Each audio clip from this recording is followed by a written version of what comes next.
Hello बच्चों, very very good morning to all of you. तो पिछले लेक्चर में हम लोग अल्फा डी फ्रुक्टोज का साइक्लिक स्ट्रक्चर तक पढ़े थे कि cyclic structure alpha D minus fructofuranose का क्या होता है, वहां तक पढ़े थे। उसके कुछ प्रॉपर्टी को देखे थे।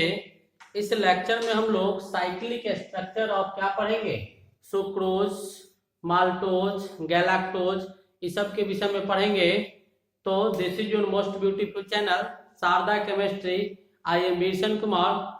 Now let us start. क्या अब हम लोग स्टार्ट करते हैं क्या, सुक्रोज का साइक्लिक स्ट्रक्चर क्या होगा उसको पढ़ेंगे। तो सुक्रोज का फॉर्मेशन कैसे होता है, alpha D plus glucose, alpha D plus glucose को मिलाया जाता है, रिएक्ट करवाया जाता है किसके साथ, तो बीटा डी माइनस फ्रुक्टोज के साथ।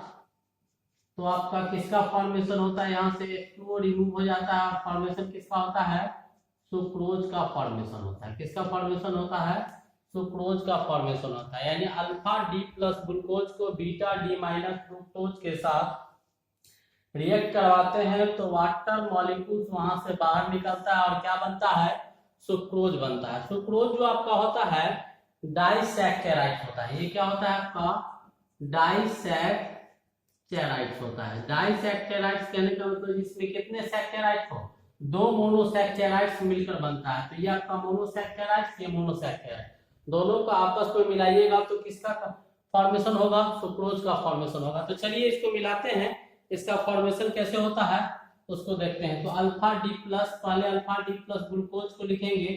तो ग्लूकोज का स्ट्रक्चर कैसा होता है देखिएगा, ध्यान से देखिएगा, समझ में आएगा।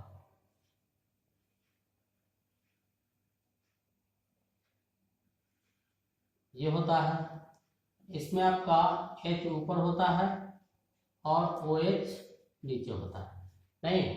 और यहाँ पर और यहाँ पर ये जो आपके स्ट्रक्चर होंगे वो कैसे होंगे उसकी आवश्यकता नहीं। इससे पिछले वाले लेक्चर में आप देखिएगा, केवल हम दिखाते हैं कि कैसे होता है। गैदरिंग बहुत ज्यादा होगा तो कंफ्यूजन हो जाएगा, ठीक है। अब अल्फा डी प्लस ये हो गया और इसी के साथ किसको बनाना है, फ्रुक्टोज का। तो फ्रुक्टोज का स्ट्रक्चर कैसा होता है आपका, कुछ ऐसा स्ट्रक्चर आपके फ्रुक्टोज का होता है। और यहाँ पर जो होता है, यहाँ पर जो आपको है, ये दूसरा कार्बन तो होता है, H ऊपर होगा और CH2OH क्या होगा, नीचे होगा। यहाँ पर OH आपका ऊपर होता है और CH2OH नीचे होता है। CH2OH क्या होता है, नीचे होता है। यहाँ पर जैसे ही आप इससे सुक्रोज का फॉर्मेशन कीजिएगा तो आपको ऐसा कुछ देखने को मिलेगा। और यहाँ से इसको हम क्या कर देते हैं, तो देखिए H2O क्या हो गया, बाहर निकल गया। H2O क्या हो गया, बाहर निकल गया। और बचा क्या, तो देखिएगा बचेगा क्या, इधर आपका ये ऐसा स्ट्रक्चर इधर बचेगा। यहाँ पे क्या बचेगा, ऐसे ही ऑक्सीजन। और नीचे में आपका क्या बचेगा, उसको ध्यान से देखिएगा, फिर आपको समझ में आएगा कि क्या बच रहा है। और यहाँ पर क्या बचा आपका, नीचे में CH2OH और ऊपर में क्या बचा, ऊपर में तो पूरा गायब हो गया, तो ये ऑक्सीजन के साथ मिल गया। और यहाँ पर क्या बचा आपका, ऊपर में H बच गया। और इसको ग्लूकोसिडिक लिंकेज बोलते हैं, ग्लूकोसिडिक लिंकेज या फिर बॉन्ड बोल सकते हैं, लिंकेज या ग्लूकोसिडिक लिंकेज या ग्लूकोसिडिक बॉन्ड, ठीक है।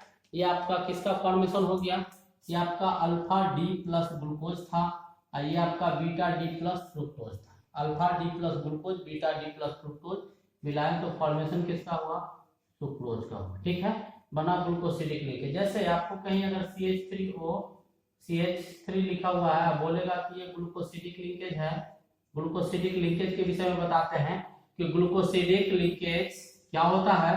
तो ये ग्लूकोसिडिक लिंकेज नहीं हो, ग्लूकोसिडिक लिंकेज होने के लिए आपको मोनोसैकेराइड्स का होना जरूरी है। मोनोसैकेराइड्स इधर होगा, इधर फिर ऑक्सीजन, और इधर भी क्या होना चाहिए, मोनोसैकेराइड्स होना चाहिए। मोनोसैकेराइड्स अगर होगा तो इस बॉन्ड को हम लोग क्या बोलेंगे, ग्लूकोसिडिक बॉन्ड, ग्लूकोसिडिक लिंकेज या फिर बॉन्ड इसको हम कह सकते हैं। ग्लूकोसिडिक लिंकेज या फिर बॉन्ड इसको हम क्या कर सकते हैं, कह सकते हैं। ठीक है, ये आपको ग्लूकोसिडिक लिंकेज होता है जब दो मोनोसैकेराइड्स के बीच में ऑक्सीजन आता है, ठीक है, और वहां पर जब बॉन्ड बनता है तो ग्लूकोसिडिक लिंकेज कहा जाता है। तो ठीक है, समझ में आ गया, आया समझ में। ये आपका किसका कहानी था, सुक्रोज का कहानी था। अब हम लोग सुक्रोज के बाद किसका कहानी पढ़ेंगे, माल्टोज का कहानी पढ़ेंगे। हटा दे, चलिए सुक्रोज को चेंज करते हैं और यहाँ पर क्या लिखते हैं, माल्टोज लिखते हैं। देखिएगा कैसे कैसे परिवर्तन होता है। माल्टोज लिखेंगे, सुक्रोज के जगह पर क्या लिख देंगे, माल्टोज लिख देंगे। माल्टोज का चक्रीय संरचना। अब सुक्रोज से माल्टोज जब बनता है, माल्टोज कहते हैं। माल्टोज का फॉर्मेशन कैसे होता है, तो ये भी आपके माल्टोज भी क्या होते हैं, डाइसैकेराइड्स होता है। और बनता कैसे है, तो ये भी बनता है कैसे, अल्फा डी ग्लूकोज से और अल्फा डी ग्लूकोज से, यानी दो आपको अल्फा डी ग्लूकोज को ले लीजिएगा तो आपको क्या बन जाएगा, तो यहाँ पर लिखेंगे अल्फा डी ग्लूकोज, यहाँ लिख देंगे। दो अल्फा डी ग्लूकोज को लेंगे तो क्या बनेगा, आपको माल्टोज का फॉर्मेशन होगा। यहाँ भी क्या होगा, H2 रिमूव होगा, ये भी क्या होगा, डाइसैकेराइड से होगा, डाइसैकेराइड से होगा। स्ट्रक्चर जब बनाइएगा तो ऊपर में तो हम बना ही चुके हैं माल्टोज का स्ट्रक्चर ग्लूकोज का।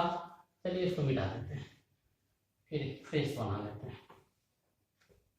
माल्टोज का कहानी बता रहे हैं, तो दो अल्फा डी, इसी का दो स्ट्रक्चर बनाना होगा। क्या करना होगा, इसी का दो स्ट्रक्चर बनाना होगा। तो ये आपका OH, फिर ऐसा ही स्ट्रक्चर आपको इधर बनाना होगा, बना लिए। और यहाँ पर जो होगा इसका चौथा नंबर कार्बन का 1 2 3 4, यहाँ पर 1 2 3 4, 1 2 3 4 5, ये 5 आता है। तो यहाँ पर जो इसका स्ट्रक्चर होगा, यहाँ पर ये यहाँ पर जो बॉन्ड होंगे वो कौन सा बॉन्ड होंगे वो जानना जरूरी है। तो चौथा नंबर पर बॉन्ड क्या होगा, H ऊपर OH नीचे, ऐसा ही होता है, H ऊपर OH नीचे। तो इसको ऐसा करें, फर्स्ट वाला का OH और दूसरा वाला का क्या, फर्स्ट वाला का OH और दूसरा वाला का H, यहाँ पर ये O, यहाँ ये H। अब यहाँ से क्या हो जाएगा कि इसका O और इसका OH और इसका H दोनों मिलके H2O का फॉर्मेशन किया, और यहाँ से H2O को हम क्या किए, बाहर निकाल दिए। तो बचा क्या आपके पास, ये ऑक्सीजन ऐसे ऐसे, फिर आपको ऐसे ऐसे, और यहाँ पर आपका H, और ऐसे करके ये O, फिर यहाँ गया ऐसे करके, इधर से ऐसे बना दीजिए, ऐसे ऐसे O, और ऐसा स्ट्रक्चर बनेगा। यहाँ क्या बचेगा, H। ये आपका हो गया ग्लूकोसिडिक लिंकेज। ग्लूकोसिडिक लिंकेज समझ में आ रहा होगा, पहले बताएं। ये आपको ग्लूकोसिडिक बॉन्ड हो गया, ठीक है। इसको यहाँ पर तो जो ग्लूकोसिडिक बॉन्ड बना है वो C1 और किसके बीच में, C1 और C4 ग्लूकोसिडिक लिंकेज। इसका क्या है, पहला नंबर कार्बन है, उसका क्या है, चौथा नंबर कार्बन। तो इसको हम लोग C1 C4 ग्लूकोसिडिक लिंकेज बोलते हैं, ठीक है। C1 C4 ग्लूकोसिडिक लिंकेज बोलते हैं। अब हम लोग इसके बाद माल्टोज के स्ट्रक्चर के विषय में पढ़े, अब लैक्टोज के स्ट्रक्चर के विषय में पढ़े, ठीक है। टॉपिक डालते हैं, साइक्लिक स्ट्रक्चर ऑफ क्या, लैक्टोज। लैक्टोज का चक्रीय संरचना, लैक्टोज का चक्रीय संरचना क्या होगा। तो लैक्टोज भी आपका क्या होता है, डाइसैकेराइड होता है। लैक्टोज भी क्या होता है, डाइसैकेराइड होता है। इसमें भी दो मोनोसैकेराइड पाए जाते हैं, तो एक डाइसैकेराइड का फॉर्मेशन होता है, और इसमें किससे फॉर्मेशन होता है, तो बीटा डी गैलेक्टोज और अल्फा डी ग्लूकोज को, बीटा डी ग्लूकोज को मिलाते हैं। तो बीटा डी गैलेक्टोज का रिएक्शन बीटा डी ग्लूकोज के साथ करवाते हैं, तो आपका फॉर्मेशन किसका होता है, लैक्टोज का फॉर्मेशन होता है। और यहाँ भी H2O क्या होता है, बाहर निकलता है। अब जरा सा अल्फा डी ग्लूकोज को पढ़ते हैं, गैलेक्टोज तो हम पढ़े नहीं थे, तो थोड़ा सा जानेंगे। तो पहले इसका स्ट्रक्चर बनाते हैं, किसका, ग्लूकोज का। ये ऑक्सीजन, यहाँ ये ऐसे ऐसे ही आएगा। यहाँ पर क्या होता है H और यहाँ पर क्या OH। यहाँ पर जो स्ट्रक्चर होता है फोर्थ नंबर पर कार्बन पर क्या जुड़ा हुआ रहता है, इसमें H ऊपर रहता है और OH नीचे रहता है सेम। और जब गैलेक्टोज का स्ट्रक्चर आप बनाइएगा, थोड़ा सा गैलेक्टोज के विषय में भी जान लीजिए, इससे पहले आपको नहीं बताया गया है अभी तक। तो फोर्थ नंबर कार्बन पर इसमें H ऊपर होता है OH नीचे होता है, इसमें OH ऊपर होता है और H नीचे होता है, OH ऊपर होता है और H नीचे होता है। और इसमें OH H ऊपर होगा, लेकिन फर्स्ट नंबर कार्बन पर दोनों क्या होते हैं, फोर्थ नंबर कार्बन पर केवल डिफरेंस होता है, यहाँ H होगा और यहाँ OH होगा। ठीक है, अब इसमें क्या हो जाएगा, रिएक्शन करवाएंगे हम लोग, तो आपको जैसे ही रिएक्शन होगा OH ऊपर, अच्छा फोर्थ नंबर और 1 नंबर, 2 नंबर पर डिफरेंस, यानी OH ऊपर और H नीचे। अब इसको थोड़ा सा H इधर लिख दीजिए, वो इधर लिख दीजिए, यहाँ से ये O, यहाँ से ये H, ऐसे करके क्या होता है, दोनों में से H2O बाहर निकल जाता है और ऊपर और नीचे के बीच में, ये बॉन्ड और इसके बीच में एक ग्लाइकोसिडिक लिंकेज आता है। तो ग्लाइकोसिडिक लिंकेज आया क्या, तो वो देखिएगा ग्लाइकोसिडिक लिंकेज, यहाँ पर ये आपका -H2O हो गया, यहाँ पर आपका क्या आया, समझ में आया, ये आपका HOH है फर्स्ट नंबर। और फोर्थ नंबर पर जो इसका पोजीशन होता है H और OH का, गैलेक्टोज में ग्लूकोज के बिल्कुल उल्टा होता है, OH ऊपर चला जाता है, H नीचे, फोर्थ नंबर कार्बन पर भी OH ऊपर चला जाता है और H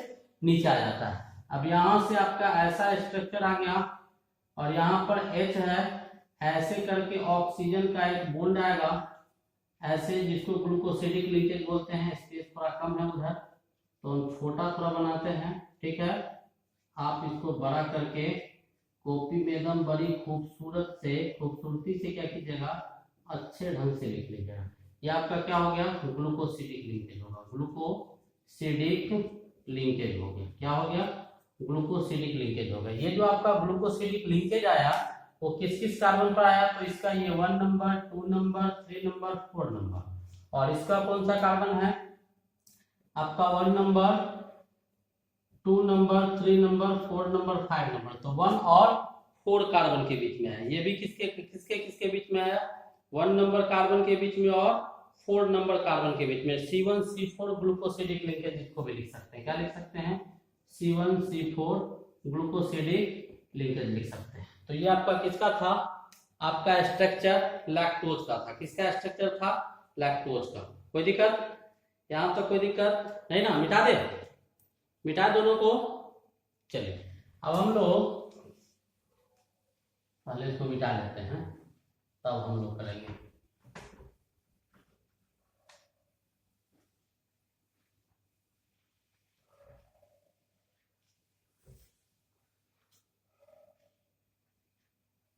अब हम लोग साइक्लिक स्ट्रक्चर किसका देखेंगे, साइक्लिक स्ट्रक्चर स्टार्च का देखेंगे। किसका देखेंगे, लैक्टोज का देख लिए। अब हम लोग साइक्लिक स्ट्रक्चर स्टार्च का देखेंगे। लैक्टोज का पढ़ रहे थे, माल्टोज, सुक्रोज का पढ़े, माल्टोज का पढ़े, लैक्टोज का पढ़े। सुक्रोज भी पढ़ लिए, माल्टोज भी पढ़ लिए और लैक्टोज भी पढ़ लिए। अब हम लोग किसका देखेंगे, स्टार्च का देखेंगे। किसका, स्टार्च का। स्टार्च का चक्रीय संरचना क्या होगा, स्टार्च आपका क्या होता है, पॉलीसैकेराइड्स होता है, पॉलीसैकेराइड्स होता है। यानी इसमें बहुत सारे क्या होते हैं, मोनोसैकेराइड्स पाए जाते हैं। तो इसमें दो चीज, एक आपका एमाइलोज होता है, पहला इसका क्या होगा, एमाइलोज होगा, ठीक है, अमाइलोज होता है। तो अमाइलोज के विषय में पहले जानेंगे। तो अमाइलोज क्या होता है, लीनियर पॉलीमर होता है, अल्फा डी ग्लूकोज का लीनियर पॉलीमर होता है, linear polymer of alpha D glucose. Alpha D glucose का एक रैखिक बहुलक होता है, अल्फा डी ग्लूकोज का एक रैखिक बहुलक होता है। क्या होता है, अल्फा डी ग्लूकोज का एक रैखिक बहुलक होता है। तो एक रैखिक बहुलक जो होगा वो क्या होगा, तो चलिए एक रैखिक बहुलक बनाते हैं, किसका, अल्फा डी ग्लूकोज का। तो अल्फा डी ग्लूकोज की संरचना को बनाएंगे, ध्यान से देखिएगा, समझ में आएगा। यहाँ पर आपका क्या होगा, H ऊपर OH नीचे, ठीक है। फिर यहाँ ऐसे करके बनाइए, ध्यान से देखिएगा, समझ में आएगा। H ऊपर OH नीचे। फिर यहाँ पर क्या किया, लीनियरली जैसे भी जा रहे हैं ऐसे करके बनाएंगे, यहाँ क्या होगा, H ऊपर OH नीचे। 3 स्ट्रक्चर हम दिखाए हैं, आगे भी लिख सकते हैं, ठीक है, आगे पीछे दोनों बढ़ाया जा सकता है। 4th नंबर कार्बन पे क्या होता है, H ऊपर OH नीचे। गैलेक्टोज में बिल्कुल इसका उल्टा हो जाता है, दिखाई दे रहा है ना, गैलेक्टोज में बिल्कुल उसका उल्टा हो जाता है। और यहाँ पर क्या होगा, H ऊपर OH नीचे, यहाँ पर क्या होगा, H ऊपर OH नीचे, यहाँ पर HO ऐसे करके लिखते, कुछ कारण है अभी दिखाएंगे क्या कारण है HO, ठीक है। इसके पीछे अगर संरचना ऐसे करके हम लिखते तो आपका ऐसे जो आता तो आगे क्या आता, OH आता यहाँ पर भी। इसके आगे अगर ऐसे लिखते संरचना तो यहाँ पर क्या आता, OH आता, ठीक है। अब सब में क्या करेंगे, सबको पॉलिंग है तो इस सबको क्या करेंगे, आपस में रिएक्ट करवाएंगे तो होगा क्या, तो देखिए यहाँ का O यहाँ का H ऐसे करके H2 बाहर निकल जाएगा, यहाँ का OH और यहाँ का क्या H ऐसे करके क्या हो जाएगा, एक H2 यहाँ से निकल जाएगा, यहाँ से एक H2 क्या हो जाएगा, बाहर हो जाएगा, और यहाँ से भी एक H2 क्या हो जाएगा, बाहर हो जाएगा, यहाँ से क्या हो जाएगा, एक H2 बाहर हो जाएगा। ऐसे स्ट्रक्चर आगे बनेगा और इसका स्ट्रक्चर ऐसे पीछे बनेगा, ठीक है। अब इसके बाद, ठीक है, अब इसके बाद जैसे ही इसको हम जोड़ेंगे तो जोड़ने के बाद क्या आएगा, इसको मिटा दे नीचे वाला। अब देखिए जैसे ही आप इसको जोड़िएगा आपस में क्या कीजिएगा तो क्या आएगा, सो देखिएगा यहाँ पर ऑक्सीजन, तो ऑक्सीजन से आपका एक बॉन्ड ऐसे बनता हुआ दिखाई देगा, ये इसके पास आएगा, ऊपर में H आ जाएगा, ऐसे करके आपका O हो जाएगा, ऐसे हो जाएगा, फिर ऊपर में क्या होगा, H होगा, ऐसे करके आपका O होगा, फिर ऊपर क्या होगा, H होगा, और ये ग्लूकोज का जो स्ट्रक्चर है ऐसा हो जाएगा, फिर ऊपर क्या होगा, H होगा, फिर क्या होगा, यहाँ पे O होगा, फिर ऐसे जाएगा ऊपर, फिर ऐसे करके क्या हो जाएगा, ध्यान से देखिएगा, ठीक है, ये क्या हो जाएगा, आपका H हो जाएगा, फिर ऐसे यहाँ से जाएगा, ये H हो जाएगा, ऐसे करके क्या आएगा, O आएगा, ऐसे ही उधर भी बढ़ता चलाएगा, ऐसे ही इधर भी बढ़ता चला जाएगा, ये आपका। और ये जो लिंकेज आपका दिखाई दे रहा है, ये दोनों का दोनों लिंकेज क्या है, ग्लाइकोसिडिक लिंकेज है, glycosidic linkage, glycosidic linkage. Carbon देखिएगा, ये 1 नंबर, ये 2 नंबर, ये 3 नंबर, ये 4 नंबर, 1 2 3 4, 1 2 3 4, यानी 1 4 C1 और C4, C1 C4 या C4 C1 के बीच में आ रहा है, 1 और 4, 1 4 1 4, C1 C4 के बीच में ग्लाइकोसिडिक लिंकेज जो है वो प्रेजेंट है। ग्लाइकोसिडिक लिंकेज कहाँ कहाँ है, C1 C4 के बीच में प्रेजेंट है। कोई दिक्कत, यहाँ तो कोई दिक्कत नहीं ना। अब इसका दूसरा है एमाइलोपेक्टिन, एमाइलोपेक्टिन, ठीक है, दूसरा उसका देखते हैं, ये समझ में आ गया। दूसरा आपका क्या है, अमाइलोपेक्टिन, एमाइलोपेक्टिन, अमाइलोपेक्टिन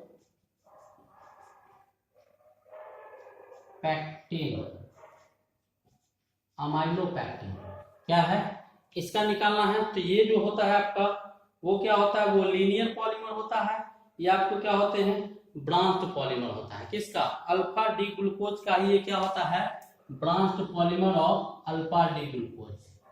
ब्रांच्ड एक रैखिक नहीं होके क्या होगा, शाखा रहित बहुलक होता है, शाखा रहित बहुलक होगा किसका, अल्फा डी ग्लूकोज का।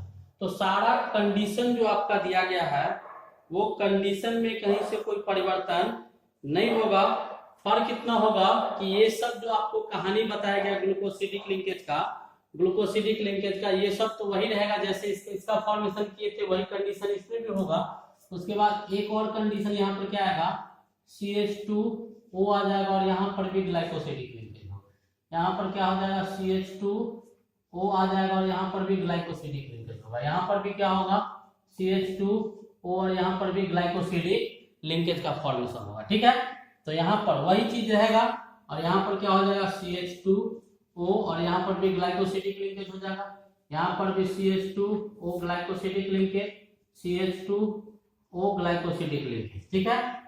O आपका ग्लाइकोसिडिक लिंकेज, तो यहाँ पर 5 नंबर कार्बन ये है, 6 नंबर ये है, 5 नंबर ये है, 6 नंबर ये है, 5 ये है, 6 नंबर ये है।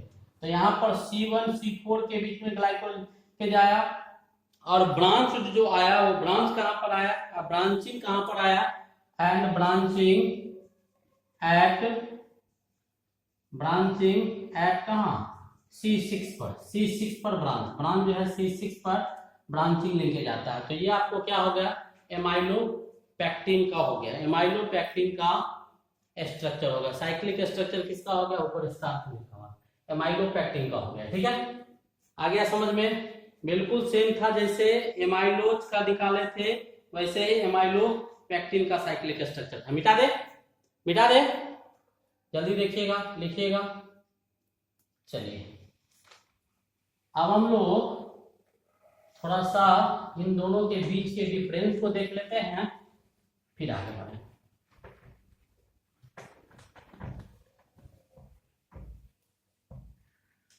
टॉपिक डालेंगे difference between amylose and amylopectin. Difference between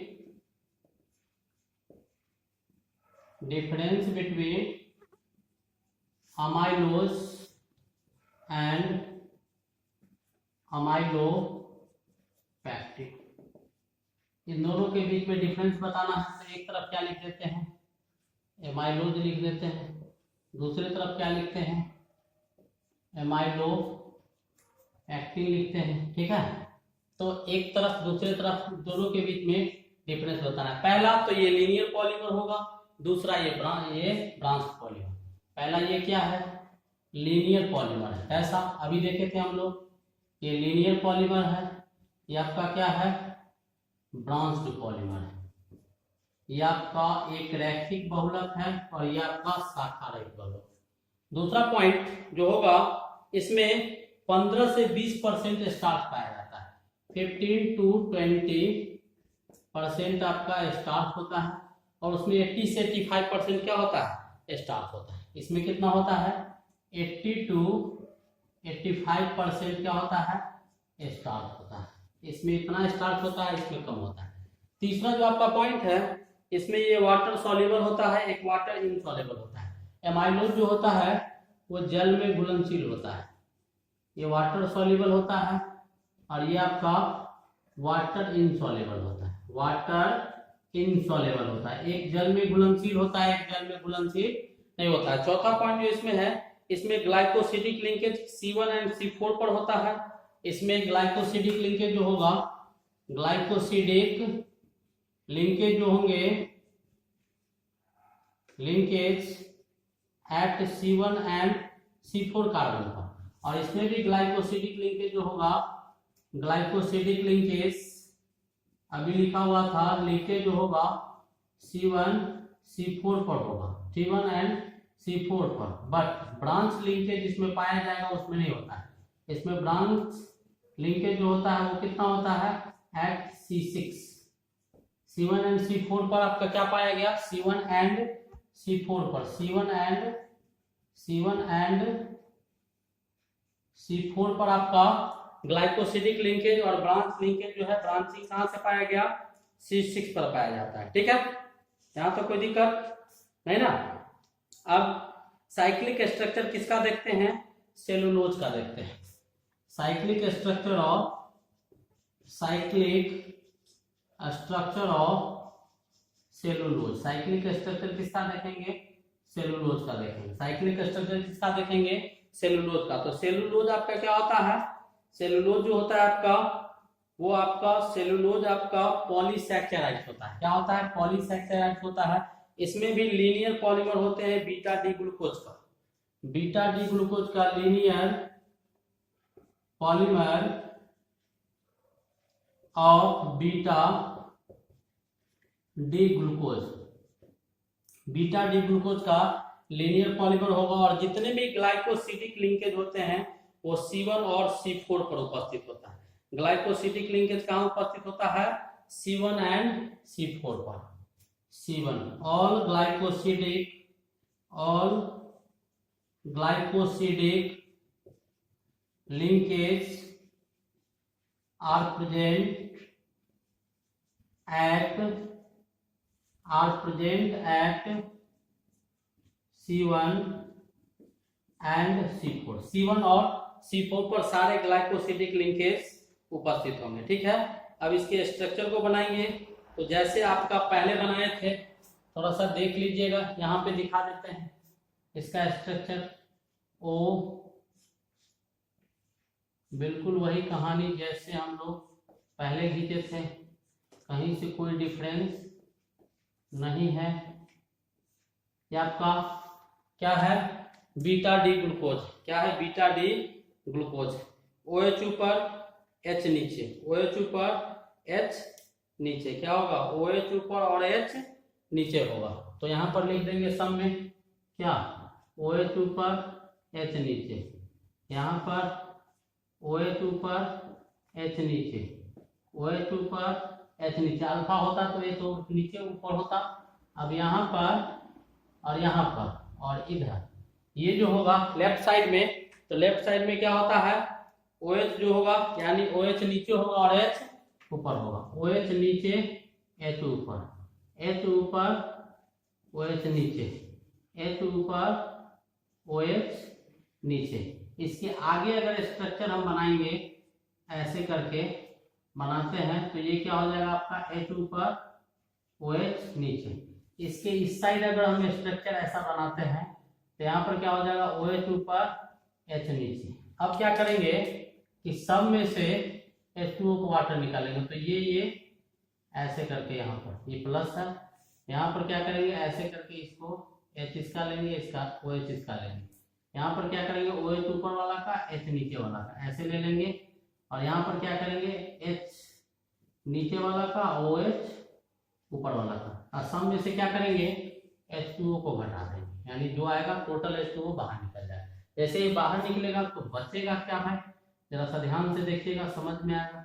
ऊपर में तो कुछ नहीं बचा, ऐसे करके ऑक्सीजन, ऑक्सीजन के बाद ये जाएगा ऐसा, ऐसा आपका स्ट्रक्चर आएगा। यहाँ हाइड्रोजन, फिर यहाँ से क्या होगा, ऐसे आपका यहाँ हाइड्रोजन और ऐसे करके फिर क्या हो जाएगा ग्लूकोसिडिक लिंकेज।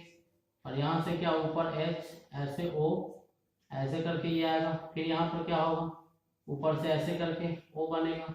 फिर यहाँ क्या होगा, ऐसे ही करके क्या क्या रहेगा, बढ़ते हुए चला जाएगा। क्या हो जाएगा, बढ़ते हुए चला जाएगा, कोई दिक्कत। ऐसे करके वो इधर बढ़ेगा, ऐसे करके ये H लगा देंगे। और ये सारे के सारे जो लिंकेज होंगे ये ग्लूकोसिडिक लिंकेज होंगे। कैसे, ग्लूकोसिडिक लिंकेज हो जाएंगे। ये सारे के सारे लिंकेज क्या होंगे, ग्लूकोसिडिक लिंकेज होंगे। अब ग्लूकोसिडिक लिंकेज जो इसमें होगा वो कहाँ होगा, तो C1 और C4 पर उपस्थित होगा। ठीक है, इस प्रकार हम लोगों ने क्या किया कि साइक्लिक स्ट्रक्चर ऑफ सेलुलोज, जितने भी साइक्लिक स्ट्रक्चर थे उन सभी साइक्लिक स्ट्रक्चर का अध्ययन कर लिया। ठीक है, अब हम अगले क्लास में क्या करेंगे, जो टेस्ट है जिससे टेस्ट से विजुलाइज किया जाता है, टेस्ट का चर्चा करेंगे, फिर प्रॉब्लम करवाएंगे। तब तक के लिए best of luck, thank you.